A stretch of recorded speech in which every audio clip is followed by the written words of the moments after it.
watching the K2 News Weekend Edition. Good evening and thank you for joining us. I'm Taylor Wirtz. And I'm David Furtado. We begin this evening in recovery mode following the snowfall overnight. Wyoming transportation officials are reopening portions of highways that they had been forced to close due to snow and ice. Interstate 25 at the Colorado state line reopened Sunday morning after hazardous driving conditions had caused an 11-hour closure. Officials also temporarily closed parts of Interstate 80, U.S. Highway 287, and U.S. Highway 87. Most of the roadways have been reopened after receiving up to 8 inches of snow in the last 24 hours. The National Weather Service says the snow is expected to end on Sunday, but warns the hazardous driving conditions will remain. We'll have the full breakdown in your full weather forecast.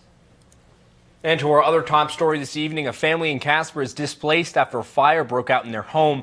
The fire broke out in a home on the 2800 block of 4th Street, just on the corner of Country Club Road. No injuries were reported to the homeowners or firefighters in the blaze, but some pets were killed. Multiple crews responded and quickly knocked down the fire. A cause is still under investigation. We'll continue to keep you updated as more information becomes available. When our units arrived, we found a structure that was pretty heavily involved in fire in multiple rooms of the structure. Our units made a quick knockdown on the fire, and right now what's happening is the preliminary investigation into the fire is occurring. And a jury has awarded a southwestern Wyoming man $10 million after finding hospital staff negligent in treating arterial blockages in his legs, leading him to having both legs amputated above the knee. Memorial Hospital of Sweetwater County released a statement Friday saying it was disappointed with the verdict.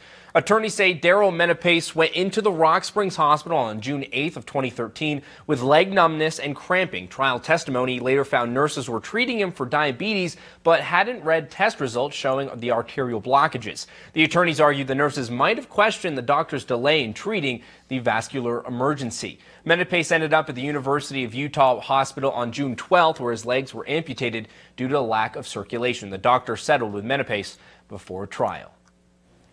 And the University of Wyoming's The World Needs More Cowboys marketing campaign has only just begun. The university has spent just 20% of the $750,000 it plans to expend on the campaign by February, when the main recruiting efforts for the 2019-2020 academic year will end.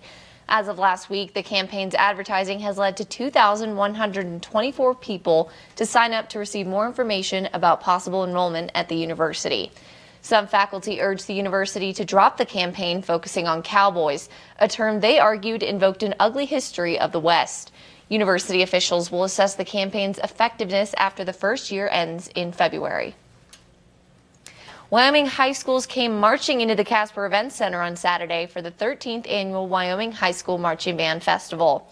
Ryan Berger was on the Events Center floor. She has been teaching.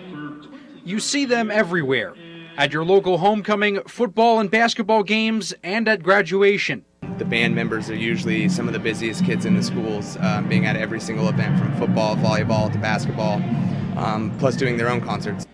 At the Wyoming High School Marching Band Festival, band kids had a chance to strut their stuff and play center stage. 21 schools were in attendance, as 4 judges critiqued not only their sound and choreography, but also their style. The only thing more colorful than their uniforms were some of the song choices. You're going to hear some rock tunes, you're going to hear theatrical tunes.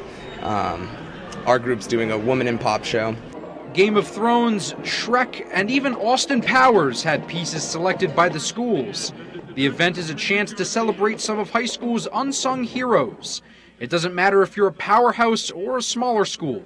If you've got the attitude, you've got the invite. This is the first year that we've had a band compete in this event in about 20 years.